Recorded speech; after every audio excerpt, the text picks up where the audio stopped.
আজ বহু পুরনো এক বন্ধুর সাথে পথে আবার দেখা হলো। তাকে দেখে মনে হয়েছিল যেন আবার অনেক আবছা স্মৃতির পুনর্মিলন ঘটে গেছে। আপনাদের সাথে আমি আমার শুধু ডেইলি ব্লগটাই শেয়ার করছি তা না, আপনাদের সাথে কিন্তু আমি আমার দৈনন্দিন জীবনের আনন্দ, খুশি, ঘোরাফেরা সমস্ত কিছুই ভাগ করে নিচ্ছি।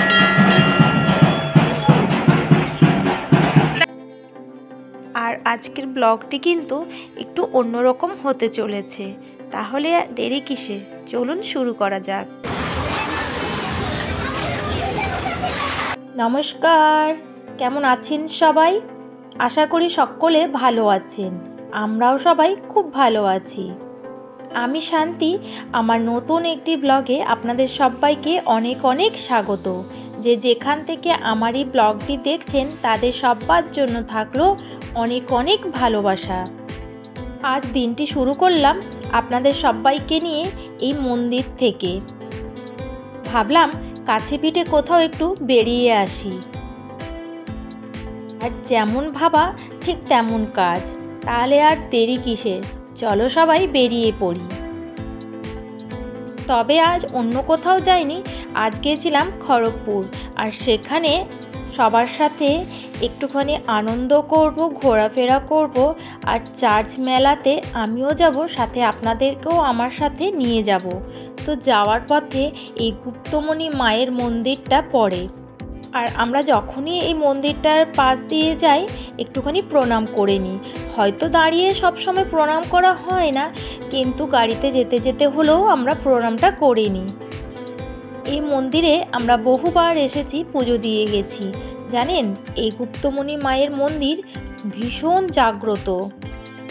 আর আমার মেয়ে বায়না ধরলো যে আজকে তুমি এখানে গাড়িটা দাঁড় করাও পাপা, আমি একটু মন্দিরে গিয়ে মায়ের কাছে প্রণাম করে আসবো। তো সেই জন্য ওর কথাটা আর ফেলতে পারলাম না। আমি আর আমার মেয়ে করে ভেতরে গেছিলাম, একটু দর্শন করে এসেছি, প্রণাম করে এসেছি। অন্য একদিন আপনাদের সাথে এই মন্দিরের পুরো ব্লগটি আমি শেয়ার করব। শুধু প্রণাম করেই এসেছি, অবশ্য পুজো দেওয়া হয়নি আমাদের। তো মেয়ে বলছিল পুজো দেবে, আমি বললাম যে না থাক, এখন আমরা তো সকালবেলা খেয়ে এসেছি, তো আজ পুজো দেওয়া যাবে না। তারপর ওখান থেকে আমরা সিধা বেরিয়ে গেলাম বাড়ির জন্য। তুমি হোয়াইট পরলে আর ওকে এরকম কালার ভালো লাগে। কি হোয়াইট ও বললে ভিতরে প্যান্ট নেল পরেছে, আমার হোয়াইট। আমিও উপর থেকে রেড পরি, সোয়েটার পরছি। ঠিক আছে, মামাকে দিয়েছে দেখি। ওয়াও কি সুন্দর, এটা দিয়ে দিয়ে মামা। বাহ খুব সুন্দর সোয়েটার লাগছে। আর হাতেরটা দেখি। সর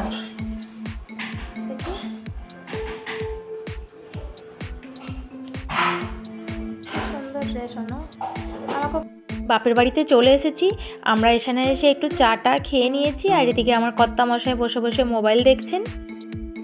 এবার আমরা বেরোবো। পুরো পরিবার সাথে নিয়ে অবশ্য বেরিয়েছিলাম। আমি, আমার হাজবেন্ড, আমার মেয়ে, ভাই, মৌ, মা, বাপি সকলে মিলে গেলাম একটু বাইরে। বাড়িতে খাওয়া দাওয়ার প্ল্যান ছিল, কিন্তু ভাবলাম যে সব দিন তো বাড়িতে বসেই খাচ্ছি, একদিন না হয় চলো খাবারটা নিয়ে চলে যাই, বাইরে কোথাও গিয়ে বসে খাবো। তো সেই জন্য সবাই দেখলাম তাতে রাজিও হয়ে গেল। আমরা গেলাম মেদিনীপুর। মৌ তুমি রান্না করেছো? আর এটা সোনুর জন্য, তাই তো? সোনু একা খাবে।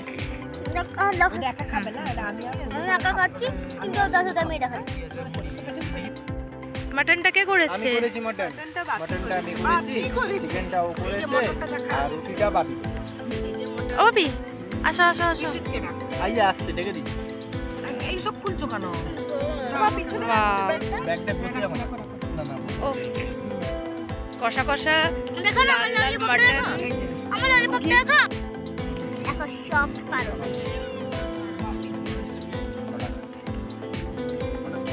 টিপে নেবে। আমি রুটির সাথে ভাত খাই না।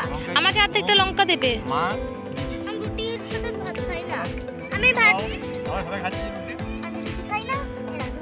আরে আমি খাবো না বললাম। আমি তো ভাত খাবো না। চোখে একটু ভাত দিয়ে দাও মা।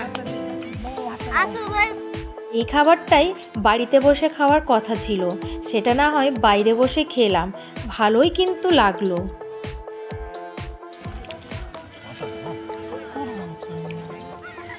মাংস নিবি না? খাসি মাংস করে মুরগি মাংস নিয়ে না মা, তুই এক পিস আনো।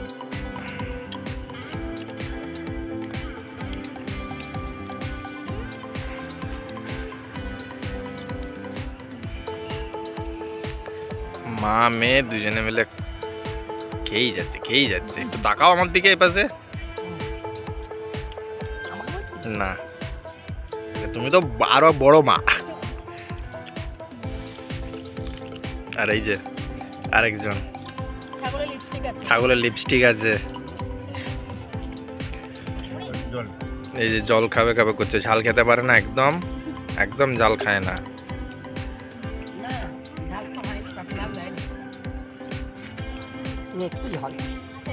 এটা তো খুব ভালো লাগলো না আমাকে।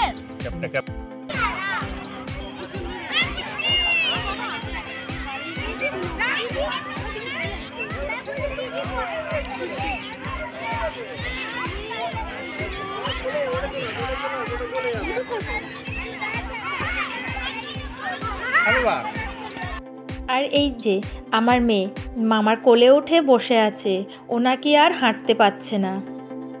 আসলে ব্যাপারটা সেই রকম না, যদি মণিমা আবার মামার কাছে গিয়ে দাঁড়ায়, সেই জন্য ও আর ওর মণিমাকে একসাথে থাকতে দেবে না। কেন বুঝতে পারি না, তবে ওর মামার কাছে কেউ থাকবে না, শুধু ও একাই থাকবে। খাওয়া দাওয়া করে ঘোরাফেরা করে খুব আনন্দ করলাম। এরপর বাড়ি ফেরার পথে আমরা গেলাম চার্চ মেলা। এটা মেদিনীপুরে অনেক বড় একটা মেলা। চলুন আমাদের সাথে আপনারাও একটুখানি দেখে নিন। দু সাইডেই না এই রকম সারি সারি দিয়ে অনেক রকমের দোকান বসেছে, সবগুলোই অবশ্য খাবার দোকান, তবুও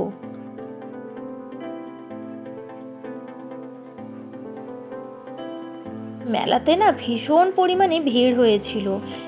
বিয়ের আগে আমার না এতটা মেলা টেলা ঘোরার ইচ্ছে থাকতো না, আমি কখনো তেমনভাবে মেলাও যেতাম না। কিন্তু বিয়ের পর জানি না এই মেলা টেলা যাওয়ার বায়নাটা আর একটু বেশি বেড়ে গেছে। আসলে মেয়ের সাথে সাথে আমারও যেন ইচ্ছেটা কোথাও আরোভাবে বেড়ে গেছে। নির্মল হৃদয় আশ্রম। আর এই দেখুন খাজা, গজা, মিষ্টি, কত রকমের কত কিছু। মেলাতে তো এইগুলোই বেশি দেখা যায়, তাই না? চলুন ভেতরের দিকটা একটু যাওয়া যাক। অনেক রকমের দোকান বসেছে, অনেক কিছু জিনিস বসেছে। আমি তো 2-4টে জিনিস কিনেওছি। দেখুন চিমনি থেকে আরম্ভ করে রান্নাঘরে সমস্ত রকম জিনিস দেখছি এবারের মেলাতে বসেছে। প্রত্যেক বছর এই মেলাতে আমি আসি। আসলে ছোটবেলা থেকেই বুঝতাম মেলা মানে হলো বিশাল খোলা মাঠে মাটির তৈরি হাতি ঘোড়া, লাল নীল চুড়ি আর কদমা বাতাসার সমাহার। আর সেই ছবিটাই মনের মধ্যে গেঁথে আছে, তাই আজও মেলায় গিয়ে ছেলেবেলার সেই অনুভূতিটা খুঁজে পাওয়ার চেষ্টা করি। মেলা কিন্তু সত্যিই চমৎকার, কত ধরনের জিনিস পাওয়া যায় তার কোনো ইয়াত্তাও নেই। আর এদিকে দেখুন আমি দুটো না পাশবালিশের ওয়ার্ড নিলাম।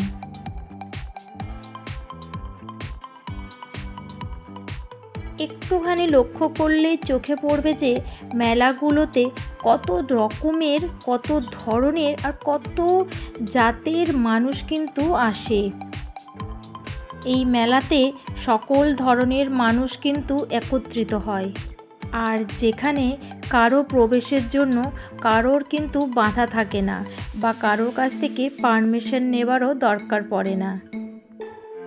আর বেটু আর মা করে না এই আইসক্রিমগুলো খেলো, মানে কুলফিগুলো। আমি কুলফি খেলাম না, আমরা অবশ্য নিয়েছিলাম ওই যে 3টে ম্যাঙ্গো ফ্লেভারের আইসক্রিম। আর এদিকে দেখুন এই জিনিসগুলো কি সুন্দর লাগছে। আমার মেয়ে একটা লাইট নেবে, তো ওটাই ও বাচ্চা কোনটা নেবে বলে। যত দামি খেলনাই হোক না কেন আর যত কম দামি খেলনাই হোক, ওর কাছে অবশ্য কোনোটাই চিরস্থায়ী না, সবগুলোই অবশ্য ক্ষণস্থায়ী। আর ওই যে লাস্টে ওই লাইট জ্বলার মতো একটা বেলুন নিল। আর এখানে না আমি কয়েকটা কাপ নেব বলেও ভেবেছিলাম, কিন্তু আর নেওয়া হয়ে উঠলো না। আর এখন এসেছি একটু ভেলপুরি খাবো। মেলাতে আসলে না আমার এই খাবো খাবো ভাবটা একটু যেন বেশি বেড়ে যায়।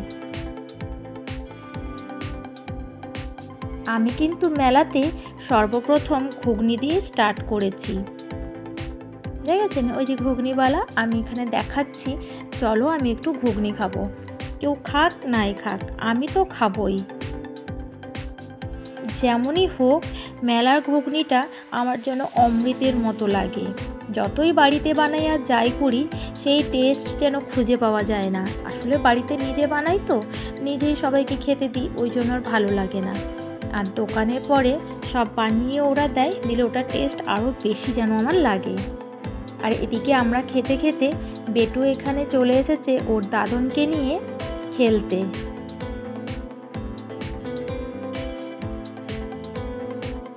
মেলা আসা মানে ওর তো শুধু এই খেলাধুলো আর খেলনা কেনা, ব্যাস।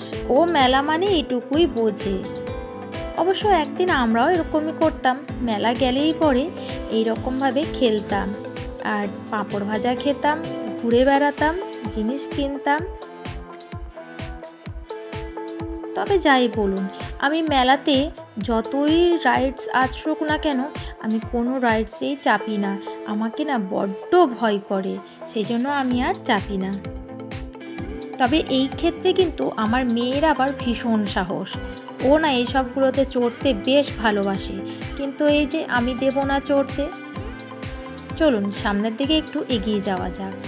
আমার মেয়ে খেলছিল, তো ও খেলছে খেলুক, আমি ততক্ষণ একটুখানি মেলাটা ঘুরে ঘুরে দেখে নিই কোথায় কি এসেছে, কেমন কিভাবে সাজিয়েছে। মেলা মেলা মেলা, মেলা মানেই আনন্দ। তবে ছোটোবেলায় যখন মেলা যেতে চাইতাম, মা কিন্তু যেতে ভীষণ বারণ করতেন। তবে তখন তো বুঝতাম না, এখন কিন্তু কারণটা খুব ভালোভাবে বুঝতে পারি যে মা কেন বারণ করে। টুপিগুলো কিন্তু ভারী সুন্দর ছিল। এই যে যেটা ঝুলছে দেখছেন অ্যাশ কালার আর ব্ল্যাক কালার, ওটা না আমার পছন্দ হয়েছিল মেয়ের জন্য, কিন্তু দামটা অনেকটাই দেখছি বেশি বলছে, তাই আর নিলাম না, চলে গেলাম অন্যদিকে। দেখুন এইগুলো না খুব সফট আর ভীষণ ভালো লাগছিল, কিন্তু এরকম আমার আছে একটা, সেই জন্য আর দ্বিতীয় নিলাম না। আর এই যে নাগরদোলনা, এটা তো দেখলেই আমার মাথা ঘুরে যায়। মানুষ যে কি করে এটার উপর উঠে ঘোরে কে জানে বাবা। আমি তো কোনোদিনও আজ পর্যন্ত উঠিও নি, আর ভবিষ্যতেও কখনো আমি উঠবও না। সানগ্লাসগুলো এসেছে কিন্তু ভারী সুন্দর। আর মেলাতে যাব আর আমার মেয়ে মিকি মাউসে চড়বে না, এটা তো হতেই পারে না। জানে যে মা তো দেবে না, সেই জন্য চুপি চুপি দাদনকে নিয়ে চলে গেছে, দিয়ে টিকিট কেটে এনেছে। এরপর আমি যখন বকলাম তখন মুখটা একটু অন্যরকম করেছি। আচ্ছা, আপনারা মেলাতে গিয়ে হাওয়াই মিঠাই কিনে খেয়েছেন? আমার তো খুব ভালো লাগে হাওয়াই মিঠাই খেতে। মেলা থেকে বেরোনোর সময় একটু পাঁপড় ভাজা নিয়েছিলাম, সেটা খেলাম।